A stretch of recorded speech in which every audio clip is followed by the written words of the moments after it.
டேய் இன்னைக்கு என் தங்கச்சியை பிராங்க் பண்ண போறோம். சோ நம்ம பிளான்லாம் ஞாபகம் இருக்குல்ல? Okay okay. சரி அவங்க பொசிஷன் போய் நில்லுங்க போங்க. டேய் என்னாச்சு வந்துட்டாளா? இரு பாக்குறேன். Wow what a girl. டேய் என்னடா பொண்ணை பாத்துனுக்குற? அவ வராளா பாடுறா. இரு பாக்குறேன். வரா. டேய் வரலாம். வந்துட்டாளா? டேய் இப்ப போறா. ஹலோ போட்டுட்டா? டேய் இரா.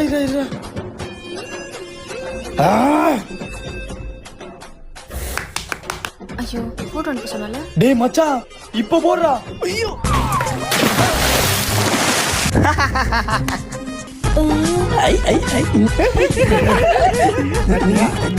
இல்ல எல்லாரும் பிளான் பண்ணி என் தலையில பலூன் உடைச்சிட்டீங்கல்ல. உங்க டைரியில குறிச்சு வச்சுக்கோங்கடா. உங்க எல்லா தலையிலும் பலூன் உடைக்கிறேன்.